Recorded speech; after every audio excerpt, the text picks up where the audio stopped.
இனிமையான காலை பொழுது உமா கடற்கரையில் இரு பிள்ளைகளுடன் நடந்து கொண்டிருந்தாள். உமாவிற்கோ வயது 37. அவள் கணவன் ரமேஷ் வங்கியில் மேனேஜராக பணிபுரிகிறான். அடிக்கடி வேலை விஷயமாக வெளியூர் சென்று விடுவான். வீட்டு நிர்வாகம் அனைத்தையும் உமாதான் பார்த்துக் கொள்வாள். அதுபோக பிள்ளைகளை பள்ளிக்கு அனுப்புவதிலிருந்து வீட்டு வேலை, 3 வேளை உணவு சமைப்பது என்று அவள் வாழ்க்கை நிற்காத கடிகாரம் போல் இயங்கிக் கொண்டிருந்தது.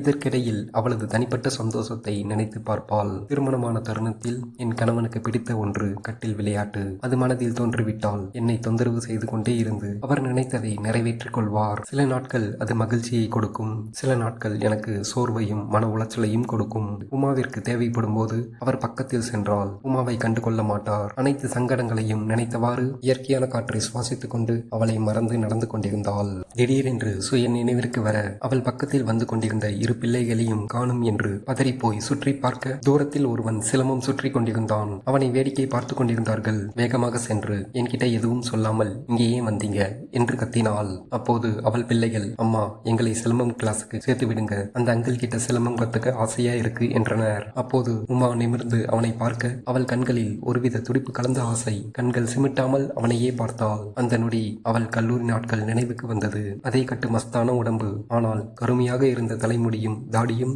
வெள்ளை நிறமாக காட்சியளித்தது. அது யாரும் இல்லை, உமாவின் முன்னாள் காதலன் விக்ரம். அவளது உதடுகள் அவன் பெயரை உச்சரிக்க வேண்டும் என்று துடித்தது. அதே சமயம் அவள் பக்கத்தில் இருக்கும் பிள்ளைகளும் அவள் கணவன் ரமேஷும் நினைவுக்கு வர அவள் பிள்ளைகளை அழைத்துக் கொண்டு வேகமாக நடக்கத் தொடங்கினாள். உமா என்ற குரல் அவள் காதில் ஒலித்தது. அந்த குரலை கேட்டு பல வருடங்களான உமாவிற்கு அவளை மறந்து நின்றாள். அவன் அருகில் வருவதை உணர்ந்து அவள் கைகள் நடுங்கியது. உமா என்று மீண்டும் அழைக்க மெல்ல திரும்பி அவனை பார்த்தாள். அவன் கண்களில் ஆசைகள் நிறைந்து உமாவை பார்த்தான். 2 பேரும் வார்த்தைகள் இல்லாமல் மௌனத்தில் பார்வையால் பேசிக் கொண்டனர். பிள்ளைகள் 2 பேரையும் மாறி மாறி பார்த்தபடி நின்றார்கள். அதை புரிந்து கொண்ட உமா எதுவும் பேசாமல் அமைதியாக விலகினாள். அவள் அங்கிருந்து விலகினாலும் விக்ரமிடம் பேச வேண்டும் என்று அவள் மனது தவித்துக் கொண்டே இருந்தது. ஒரு பக்கம் அவளுக்கென்று ஒரு குடும்பம் இருந்தாலும் மறுபக்கம் அவளது தனிப்பட்ட சந்தோஷம் அந்த நேரத்தில் ஞாபகத்துக்கு வந்தது.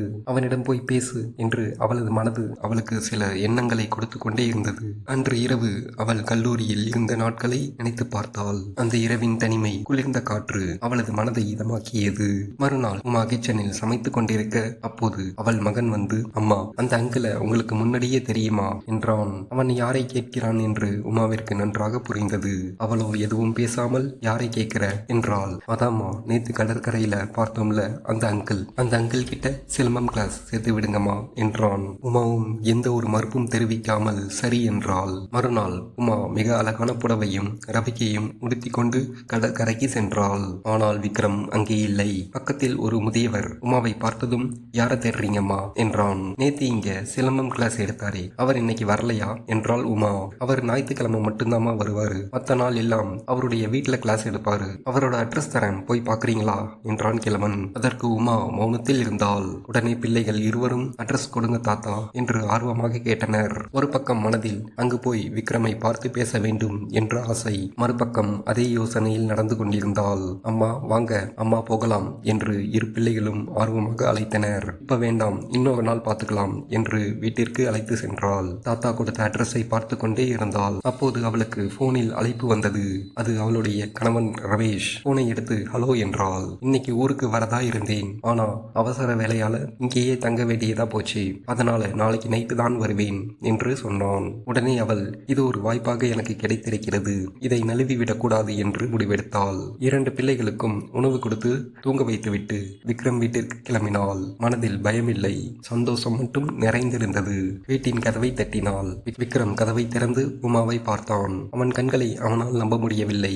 உறைந்து போய் அவளை பார்த்தவாறு சிலை போல் நின்றான். உமா, நீ இங்க வருவன்னு எதிர்பார்க்கல, கடற்கரையில என்கிட்ட பேசாம போனதால நீ என் மேல கோபமா இருக்கேன்னு நினைச்சேன் என்றான் விக்ரம். உடனே அவள், நான் ஏண்டா உன் மேல கோவப்பட போறேன், சரி உள்ளவா, ஏன் வெளியவே நிக்கிற என்று உள்ளே அழைத்தான். அவளும் உள்ளே வந்து, என்னடா வீடே அமைதியா இருக்கு, வீட்டுல யாரும் இல்லையா என்றாள். விக்ரம் சில நொடி தலை குனிந்து அமைதியாகினான். என்னடா என்று அவள் மீண்டும் கேட்க, எனக்கு யாரும் இல்ல உமா என்று கூறினான். உமாவிற்கு மனது பிளப்பது போல் இருந்தது.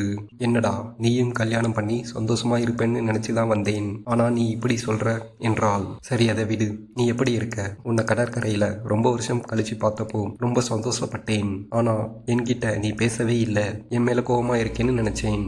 இப்போ உன்னை பார்த்ததும் தான் என் மனசுக்கு கொஞ்சம் ஆறுதலா இருக்கு என்றான். கடற்கரையில் பார்த்தது உன் பசங்களா என்றான் விக்ரம். ஆமாண்டா, அவங்களுக்கு சிலம்பம்னா ரொம்ப பிடிக்கும். சேர்த்து விட சொல்லி ரொம்ப அடம் பண்ணாங்க. இன்னைக்கு போய் பார்த்தேன், நீ அங்க இல்ல. அங்க இருந்த ஒரு வயதான தாத்தா உன் வீட்டு அட்ரஸ் கொடுத்தாரு என்றாள். சரி வா, ஏன் நிக்கிற, வந்து உட்காரு என்றான் விக்ரம். என்ன சாப்பிட்ற உமா என்று கேட்டுக்கொண்டு கிச்சனுக்கு சென்றான். உமாவும் பின்தொடர்ந்தாள். விக்ரம் உணவு சமைப்பதற்காக அனைத்தையும் தயார் செய்தான். போது உமா, டேய், இத்தனை நாளா நீதானடா சமைக்கிற, இன்னைக்கு உனக்காக நான் சமைக்கிறேன் என்று சமைக்க தொடங்கினாள். அவள் சமைக்கும் அழகை பார்த்து ரசித்தபடி நின்றான். விக்ரமின் பார்வை என் மீதுதான் இருக்கிறது என்று உமாவிற்கு நன்கு புரிந்தது. ஆனால் அவள் எதுவும் சொல்லவில்லை. அவன் பார்க்கின்ற பார்வை அவளுக்கு மிகவும் பிடித்திருந்தது. அப்போது விக்ரம் உமாவிற்கு கல்லூரி நாட்களை நினைவுபடுத்தினான். அப்போ பார்த்த அழகு இப்பவும் அப்படியே இருக்கு என்று மெல்ல பேசினான். இத்தனை வருடத்திற்கு அப்புறம் என்ன நினைச்சுக்கிட்டு தான் இருக்கியாடா, நான் இன்னொருத்தவனோட பொண்டாட்டி என்றாள். அதற்கு முன்னாடி நாம 2 பேரும் லவ் பண்ணியிருக்கோம், ஞாபகம் இருக்குல்ல? நீ என்னை எந்த அளவுக்கு லவ் பண்ணன்னு எனக்கு நல்லா தெரியும்டா. நாம 2 பேரும் தனிமையில எத்தனை நாள் பேசினோம் என்று பேசியபடி அவள் தோள் மீது கை வைத்தான். உமா எதுவும் பேசாமல் ஒரு சிலை போல் நின்று அடுத்து என்ன நடக்கப் போகிறது என்று எதிர்பார்த்து காத்து கொண்டிருந்தாள். விக்ரம் அவன் பேச்சை தொடர்ந்தான். இப்போ உன்னோட வாழ்க்கை எப்படி இருக்குன்னு உன்னோட முகத்தை பார்த்து நான் தெரிஞ்சுக்கிட்டேன். நீ என்ன கல்யாணம் பண்ணியிருந்தா இந்த கஷ்டத்தை அனுபவிக்க தேவையில்லை என்றான். உமா கண்களில் கண்ணீருடன் விக்ரமை நிமிர்ந்து பார்த்தாள். எங்க அப்பா பிடிவாதத்துக்கும் என் குடும்ப சூழ்நிலைக்காகவும் ஒரு கட்டாயத்தில் நான் ரமேஷை திருமணம் செய்து கொண்டேன். ஆரம்பத்தில் என் மீது அக்கறையாகவும் பாசமாகவும் தான் இருந்தான். காலங்கள் செல்ல செல்ல நான் அவனுக்கு போர் அடித்து விட்டேன். அப்புறம்தான் எனக்கு புரிந்தது, அவனுக்கு நான் தேவையில்லாம போயிட்டேன். இப்போ எதுக்கும் உதவாத நடைப்பினம் போல் வாழ்ந்து வருகிறேன் என்று கண்ணீருடன் கூறினாள். வாழ்க்கையில நடந்த கஷ்டத்தை பத்தி பேசுறது எந்த பயனும் இல்ல. உன் வாழ்க்கையில நடந்த மாதிரி என் வாழ்க்கையும் ஒரு நரகம்தான். தனிமையான வாழ்க்கை என்னை கொஞ்சம் கொஞ்சமாக கொன்று கொண்டு இருக்கிறது. அதனால முடிஞ்சதை பத்தி பேசாம நடக்க போறத பத்தி பேசலாமே என்றான் விக்ரம். இன்னைக்கு நான் ரொம்ப சந்தோஷமா இருக்கேன். ஒவ்வொரு நாளும் இரவுதான் எனக்கு துணையாக இருக்கும். இன்னைக்கு நீ வந்திருக்கிறாய். இந்த இரவு எனக்கு புதிதாக இருக்க போகிறது என்று புன்னகைத்தான். நீ சொல்றது சரிதான் என்றாள் உமா. ஆனால் என்னால ரொம்ப நேரம் இருக்க முடியாது. இன்னும் கொஞ்ச நேரத்துல கிளம்பிடுவேன். எந்திரிக்கிறதுக்குள்ள நான் போகணும் என்றாள். அப்போது அவள் அழகிய கைகளை பிடித்து, உமா இந்த புடவையில ரொம்ப அழகா இருக்க என்றான். டேய், சும்மா என்ன சந்தோஷப்படுத்துறதுக்காக சொல்லாதடா என்றாள். நான் பொய் சொல்லல உமா, உண்மையை தான் சொல்றேன். இந்த புடவையில ரொம்ப அழகா இருக்க என்று கண்கள் அவள் மேல் பாய்ந்தது. அதை புரிந்து கொண்ட உமா, டேய் திருட்டு போன, ஏண்டா அப்படி பாக்குற? உன் பார்வையே சரியில்லையே. ஏன் நான் பார்த்தா என்ன தப்பு? உன்னை இப்ப பார்த்தா கூட எனக்கு கல்லூரி நாட்கள் ஞாபகத்துக்கு வருது என்றான். நாம தனிமையில் இருந்த நாட்கள், அடடா என்று கண்களை மூடினான். உமாவிற்கும் அவன் பேசுவது பழைய விஷயங்களை நினைவுபடுத்தியது. டே விக்ரம், நீ ஏன் இப்படி பேசுறன்னு எனக்கு நல்லா புரியுதுடா. நான் இப்போ உடனே கிளம்பணும். இனிமே நான் தனியா இருக்கேன்னு சொல்லாத. உன் கஷ்டத்துக்கு துணையா இருந்து அடிக்கடி உன்னை வந்து பார்த்துப்பேன். என் பசங்களை உன்கிட்ட தான் சிலம்பம் கிளாஸ் அனுப்ப போறேன். அதனால தினமும் நாம பேசலாம் என்றாள். தனிமையில எப்ப சந்திக்கிறது என்றான் விக்ரம். நேரம் கிடைக்கும் போது கண்டிப்பா வரேன்டா. 10 வருஷத்துக்கு முன்னாடி நான் செஞ்ச தவிர இப்ப நான் செய்ய மாட்டேன். உனக்கு ஒரு நல்ல தோழியா இருப்பேன் என்றாள். சரி நான் கிளம்புறேன்டா என்றாள். விக்ரம் முகம் வாடியது. என்னடா ஒரு மாதிரியா இருக்க? இத்தனை நாளா தனிமையில இருந்துட்டு இப்போ நீ வந்து பேசும்போது ரொம்ப ஆறுதலாகவும் மனதிற்கு சந்தோஷமாகவும் இருந்துச்சு. உமா, எனக்கு எப்ப எல்லாம் பார்க்கணும்னு தோணுதோ நான் போன் பண்ண உடனே வருவியா என்றான். கண்டிப்பாடா என்று அவன் தலைமுடியை தடவி கொடுத்து விட்டு நாளைக்கு பார்க்கலாம் என்று கிளம்பினாள். அவனுக்கு ஆறுதல் கொடுக்கும் வகையில் பேசினாலும் உமாவிற்கு அவன் பக்கத்தில் இருப்பது போல் ஒரு உணர்வு. அன்று இரவு விக்ரமை பற்றியே நினைத்துக் கொண்டிருந்தாள். அவனிடம் பேச வேண்டும் என்று அவள் மனது தவித்துக் கொண்டிருந்தது. போனை எடுத்து பேசத் தொடங்கினாள். என்னடா பண்ற? சும்மாதான் இருக்கேன். உன்னோட போனுக்காக வெயிட் பண்ணிக்கிட்டு இருக்கேன் என்றான். இந்த இரவு வேளையில தனிமையில இருக்கும்போது உன்னை கேட்கணும்னு தோணுது, கேட்கவா? உமாவின் மனது சந்தோஷத்தில் பொங்கியது. அவன் என்ன கேட்க போகிறான் என்று அவளுக்கு புரிந்தது. உமா, இத்தனை நாள் தனிமை என்னை எரித்துக் கொண்டிருந்தது. என் தாகத்தை தீர்க்க ஒரு வழி கிடைக்காதா என்று தவித்துக் கொண்டிருந்தேன். உன் கூட இருந்த பழைய நினைவுகள், அடடா அது போன்று ஒரு சந்தர்ப்பம் மீண்டும் கிடைக்குமா என்றான். நீ நினைப்பது மொத்தமும் கிடைக்கும்டா. ஆனா கொஞ்சம் பொறுமையா இரு. என் நிலைமையை கொஞ்சம் யோசிச்சு பாரு. எனக்கு இன்னும் ஒரு குடும்பம் இருக்குடா. அதை அப்படியே விட்டுட்டு வர முடியாது. அவசரம் வேண்டாம். சொல்றத மட்டும் கேளு. நான் உன்னை நல்லபடியா பாத்துக்கிறேன் என்றாள். என் கூட கடைசி வரைக்கும் இருப்பியா உமா? உன்கிட்ட எனக்கு எல்லாம் தேவைப்படுது என்றான். உமா சிறிது நேரம் யோசித்து விட்டு, நான் உன் கூடவே இருப்பேன்டா. காதலிக்கும் போது பண்ண தப்ப இப்பவும் பண்ண மாட்டேன். உனக்கு என்ன வேணும்னாலும் தயங்காம என்கிட்ட கேளுடா என்றாள். அதற்கு அவன் பக்கத்தில் வந்து, உன் அழகு என்ன இப்பவும் பாடாப்படுத்துது, கொஞ்ச நேரம் என்று அவள் கைகளை பிடித்தான். அவனுடைய பார்வை ஒரு விளையாட்டிற்கு அழைக்கிறது என்று உமா நன்கு புரிந்து கொண்டாள். அப்போது அவனது கை இறுக்கமடைய, டேய் என்று மெல்லிய குரலில் கத்தினாள். நான் எதையும் மறக்கல மறக்கல உமா என்றான் விக்ரம். நீயும் மறக்கலன்னு எனக்கு தெரியும். சிறிது நேரம் அமைதியாக இருந்தால். ஆரம்பத்துல தாண்டா என் வாழ்க்கை சந்தோஷமா இருந்துச்சு. போக போக என் கணவனோட குணம் எனக்கு வெறுப்பையும் எரிச்சலையும் தான் தந்தது. என் 2 பிள்ளைகளுக்காகத்தான் எல்லாத்தையும் பொறுத்து அவன் கூட வாழ்ந்துகிட்டு இருக்கேன். ரொம்ப கஷ்டமா இருக்குடா என்று மனவேதனையில் கூறினாள். ஏன் உமா, என்னாச்சு? அவன் உன்னை குடும்பப்படுத்துறானா என்றான். அந்த மாதிரியெல்லாம் இல்லடா. அவனை பொறுத்த வரைக்கும் அவனுடைய வேலையில கவனமா இருப்பான். மற்றவங்க மேல அக்கறை காட்ட மாட்டான். அதுதான் பிரச்சனையே. நானும் எவ்வளவோ நாள் தனிமையில கஷ்டப்பட்டிருக்கேன். அவனை பக்கத்துல போய் கூப்பிட்டாலும் அவன் என் மேல் ஒரு வெறுப்பை தான் காட்டுவான். என்கிட்ட பாசமா பேசி பல வருஷம் ஆகுதுடா. நான் இந்த வீட்டுல ஒரு வேலைக்காரி மாதிரி தான் இருக்கேன். எனக்கு என்னடா குறைச்சல்? நான் அழகா இல்லையா என்று உமா விக்ரமிடம் கேட்டாள். என்னடி சொல்ற? 10 வருஷத்துக்கு முன்னாடி நான் எப்படி பார்த்தேனோ அப்படியே இருக்க. உன் அழகு மாறல, உன் குணமும் மாறல. அப்புறம் ஏண்டா என் வீட்டுக்காரர் என்ன கண்டுக்கவே மாட்டுறாரு என்றாள். உமா, நான் ஒன்னு சொல்லவா? அதையே நினைச்சு வருத்தப்பட்டுக்கிட்டு இருக்காத. உனக்கு ஒன்னு தேவை அப்படின்னா ஒரு டைம் போய் நிக்கலாம். அது யாரா இருந்தாலும் சரி. திரும்ப திரும்ப அவங்க கிட்ட போய் எதையும் எதிர்பார்க்காத. சொன்னது புரிஞ்சா என்றான். இந்த நேரத்துல நான் உன்கிட்ட ஒன்னு சொல்லணும்னு ஆசைப்படுறேன். காதலிக்கும் போது நான் உன்னை ரொம்ப நேசித்தேன். கல்யாணம் பண்ணணும், நிறைய குழந்தைங்கள்லாம் பெற்றுக்கணும்னு ஆசையெல்லாம் வச்சிருந்தேன். ஆனா நீ உங்க அப்பாவோட பிடிவாதத்தினாலையும் பயத்தினாலும் வேற ஒருத்தனை கல்யாணம் பண்ணிக்கிட்ட. நீ வேணும்னா எல்லாத்தையும் மறந்துருக்கலாம். ஆனா நான் எதையும் மறக்கல.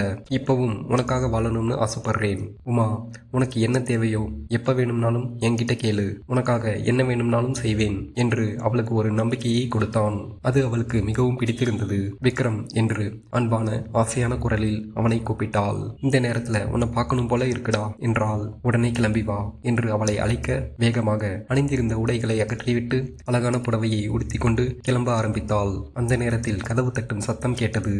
அவள் யார் என்று புரிந்து கொண்டாள். அது அவளது கணவன் ரமேஷ். என்ன செய்வது என்று புரியாமல் சாதாரண நிலையில் கதவை திறந்தாள். அவன் சற்று உமாவை பார்த்தவுடன், இந்த நேரத்துல எங்க போற என்று கேட்டான். நான் எங்கேயும் போகல, சும்மாதான் இருக்கேன் என்று சமாளித்தாள்.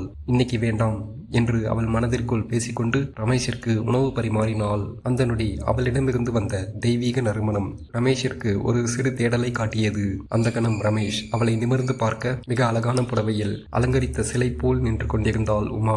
அவளை மிகவும் கணிசமான பார்வையில் பார்த்து உமா என்று அவள் கைகளை பிடிக்க உமா சற்று பதறி போய் நிமிர்ந்து பார்த்தாள். அவனுடைய கண்களில் அளவற்ற ஆசை அவளுக்கு தென்பட்டது. இப்ப என்ன செய்வது என்று தடுமாறிக் கொண்டிருந்தாள். சற்று நேரத்தில் நீ சாப்பிட்டியா என்றான்.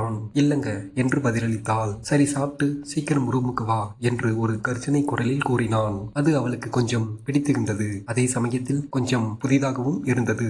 ஆனால் விக்ரமின் முகம் அவள் மனதில் ஒலித்துக் கொண்டே இருந்தது.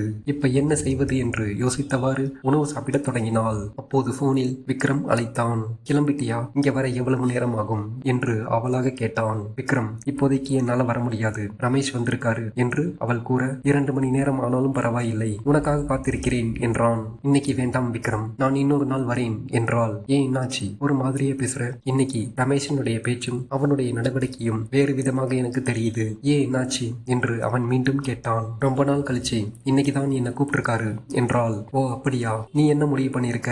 இது என்னடா கேள்வி? அவன் என் புருஷன்டா. புருஷன் எங்க கூப்பிட்டாலும் பொண்டாட்டி போய் தானே ஆகணும். விக்ரம், நான் ஒண்ணு மட்டும் சொல்றேன், மனசுல நல்லா வச்சுக்கோ. எனக்கு என்ன பிரச்சனை நடந்தாலும், அவன் எனக்கு எவ்வளவு தொல்லையை கொடுத்தாலும் அவன்தான் எனக்கு முதல்ல, அப்புறம்தான் மத்ததெல்லாம். புரிஞ்சுதா என்று சற்று அழுத்தமான குரலில் கூறினாள். சரி, பாத்துக்கோ என்று அவன் போனை கட் செய்தான். அது உமாவிற்கு கொஞ்சம் சங்கடத்தை ஏற்படுத்தியது. கிச்சனில் பாத்திரம் கழுவும் நேரத்தில் நான் அப்படி விக்ரம் கிட்ட பேசியிருக்க கூடாது என்று நினைத்து கொண்டிருந்தாள். அந்த நேரத்தில் உமா உமா என்ற சத்தமான குரல் ரமேஷின் அறையிலிருந்து வந்தது. அவள் பதறி போய் வேகமாக அங்கு சென்று பார்த்தபோது, எவ்வளவு நேரண்டி, சீக்கிரம் வரியா என்றான். கொஞ்சம் இருங்க, பாத்திரம் மட்டும் கழுவிட்டு வந்துடுறேன். ரமேஷ் அவள் பக்கத்தில் வந்து, ஏன் உமா ஒரு மாதிரியா இருக்க? இன்னைக்கு நான் உனக்கு புதுசா தெரியறனா? சற்று தலை குனிந்து மெதுவாக தலையசைத்தாள். உமா, உண்மையிலே எனக்கு ஆசை இல்லாமல் இல்லடி. எனக்கு உன்னை ரொம்ப பிடிக்கும். அப்பப்ப ஆபீஸோட டென்ஷனை உண்மையில காட்டியிருக்கேன். மத்தபடி உன்னை எனக்கு ரொம்ப பிடிக்கும். நீ பல நாள் என் பக்கத்துல வரும்போது அதுக்கு நான் முக்கியத்துவம் கொடுக்க மாட்டேன். காரணம், அந்த நேரத்துல என் கண்களுக்கு நீ அழகா தெரிய மாட்ட,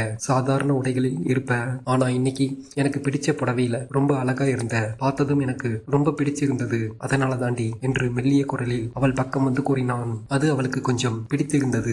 என்னங்க இப்படியெல்லாம் பேசுறீங்க, நான் உங்க பொண்டாட்டிங்க, நான் எதுவும் நினைக்க மாட்டேன் என்று அவனுக்கு ஆறுதலாக கூறினாள். கொஞ்ச நேரம் இருங்க, வந்துடுறேன் என்று கூறிவிட்டு கிச்சனுக்கு சென்றாள். அந்த நேரத்தில் விக்ரம் அவளுடைய போனிற்கு அழைக்க உமா அந்த போனை எடுக்கவில்லை. போனை சைலண்டில் போட்டுவிட்டு அறைக்கு சென்றாள். அங்கே ரமேஷ் அவள் வருகைக்காக காத்து கொண்டிருந்தான். அவள் உள்ளே வந்ததும் அவன் வேகமாக அவள் அருகில் வந்து, உமா, உன் கஷ்டம் எனக்கு புரியுது, இனிமே அப்படி இருக்க மாட்டேன் என்று அவளை நெருங்க உமா வெக்கப்பட்டு தலை குனிந்தாள். இருவரும் அந்த இருள் சூழ்ந்த இடத்தில் வார்த்தைகள் இல்லாமல் பேசிக்கொண்டார்கள். கொஞ்சம் மௌனமாகவும் கொஞ்சம் கடினமாகவும். அது உமாவிற்கு மிகவும் பிடித்திருந்தது. காலை வேளை சமைப்பதற்காக கிச்சனுக்கு சென்றாள். அந்த நேரத்தில் அவள் பின்னால் அவளுடைய தோளில் ஒரு கை பதிந்தது. பதறி போய் திரும்ப ரமேஷ் பக்கத்தில் நின்று கொண்டிருந்தான். என்னங்க என்றாள். அவள் கன்னங்களை பிடித்து, என்னன்னு தெரியல உமா, கொஞ்சம் ரூமுக்கு வரியா என்றான். அதிகாலை வேளையில் ஜன்னலிலிருந்து வரும் இனிமையான வாசனையை சுவாசித்தவாறு உமா கண்களை மூடினாள். பிறகு ரமேஷ் அலுவலகத்திற்கு கிளம்பினான். அந்த வேளையில் விக்ரம் அவனுடைய போனில் அழைக்க, உமா என்ன பண்ற என்று விக்ரம் கேட்டான். சும்மாதாண்டா, இப்பதான் எந்திரிச்சேன், சமைக்கிறேன்டா என்றாள். இப்பதான் எந்திரிச்சியா, ஏன் என்னாச்சு, ரொம்ப டயர்டா இருக்குடா, அதனால தான். அப்போ நேத்தி நைட்டு என்று அவன் கேட்க, ஆமாண்டா, ரொம்ப திருப்தியா இருந்துச்சு, எனக்கு தேவையானது நேத்தி நைட்டு நல்லாவே கிடைச்சிருச்சுடா என்றாள். சரி உமா, நீ சந்தோஷமா இருந்தா அதுவே போதும் என்று போனை கட் செய்தான். கொஞ்ச நேரத்தில் உமா அழைத்து, ஏண்டா கட் பண்ண, கோவமா இருக்கியா? இல்ல உமா, உன் மேல எனக்கு எப்பவும் கோவம் வராது, நீ டயர்டா இருக்கன்னு சொன்னல, அதனால தான் அப்புறம் போன் பண்ணலான்னு கட் பண்ணேன், என்னடா பண்ற என்றாள். சும்மாதான் உமா இருக்கேன் என்று அவன் கூற, சரி வெயிட் பண்ணு என்று கூறிவிட்டு போனை கட் செய்தாள். அவனுக்கு ஒன்றும் புரியவில்லை. ஏன் வெயிட் பண்ண சொல்றா என்று யோசித்துக் கொண்டிருந்த நேரத்தில் விக்ரம் வீட்டில் கதவு தட்டும் சத்தம் கேட்டது. அவனும் கதவை திறக்க வெளியில் உமா நின்று கொண்டிருந்தாள். விக்ரம் எதுவும் சொல்லாமல் அமைதியாக உள்ளே வந்தான். என்னடா எதுவும் பேசாம நீ பாட்டுக்கு உள்ள போற என்றாள். உமா, அப்படி இல்ல, இது உன் வீடு, நீ எப்ப வேணாலும் வரலாம், நான் கூப்பிட்டுதான் நீ உள்ள வரணும்னு அவசியம் இல்ல என்றான் விக்ரம். உமா சிரித்தபடி உள்ளே வந்தாள். உன் வீட்டுக்காரர் உன்னை கண்டுக்காம இருக்காருன்னு கவலைப்பட்ட, ஆனா நேத்தி என்ஜாய் பண்ணிருக்க, சூப்பர். அப்புறம் என்ன, இனிமே தினமும் ஹாப்பி தான். என்னடா ஹாப்பி, அவரு நேத்தி ஏதோ ஒரு நினப்புல இருந்திருக்காரு, அதுக்காக அவன் என் மேல பாசமா இருக்கான்னு சொல்ல முடியுமா என்றாள். எது எப்படியோ நேத்தி சம்பவம் நடந்துச்சா இல்லையா, உன் வாழ்க்கையில் நடந்த கஷ்டத்தை சொல்லும்போது இனிமேல் உனக்காக வாழணும்னு முடிவு பண்ணேன். ஆனா நேத்தி உன் வீட்டுக்காரர் உன்கிட்ட நடந்துகிட்டதை வச்சு பார்க்கும்போது நான் ரொம்ப சந்தோஷப்பட்டேன். நான் இனிமே உனக்கு தேவைப்பட மாட்டேன், அதை நினைச்சாதான் எனக்கு கொஞ்சம் வருத்தமா இருக்கு என்றான். நீ ஏண்டா அப்படி நினைக்கிற, நான் என் குடும்பத்தோட சந்தோஷமா இருந்தாலும் எப்போதும் உன் கூட என்னோட நட்பு தொடரும்டா என்று அவனுக்கு ஆறுதலாக கூறினாள். ஆனால் விக்ரம் சமாதானமாகவில்லை. சரி வா, உனக்கு ஒரு இன்ப அதிர்ச்சி தருகிறேன் என்று சொல்லி அவனை அறைக்கு கூட்டி சென்றாள். 1 மணி நேரத்திற்கு பிறகு இருவரும் வெளியே வந்தனர். உமா விக்ரமை பார்த்தபடி இருந்தாள். ஏன் அப்படி பாக்குற என்றான். என் புருஷனை விட திறமசாலிடா நீ என்றாள். திணறி போயிட்டேன்டா, நிறைய வித்தை உன்கிட்ட இருக்கு என்று கூறினாள். ஆமாண்டி, இனிமே பாரு, தினமும் விதவிதமா காட்டுறேன் என்று மீசையை முறுக்கினான். உமா கணவனை ஒரு பக்கம் நன்கு கவனித்துக் கொண்டு விக்ரமை ஒரு தோழன் ஸ்தானத்தில் பார்த்து கொண்டாள். இந்த வீடியோ உங்களுக்கு பிடித்திருந்தால் லைக் பண்ணுங்க. இது போன்ற சுவாரஸ்யமான வீடியோக்களை என்னுடைய சேனல்ல பார்க்க சப்ஸ்கிரைப் பண்ணுங்க. மறக்காம பெல் பட்டனை கிளிக் பண்ணிக்கோங்க. இது போன்ற சம்பவங்கள் உங்களுடைய வாழ்க்கையில் நடந்திருந்தால் கமெண்ட்ல என் கூட ஷேர் பண்ணுங்க. நன்றி, வணக்கம்.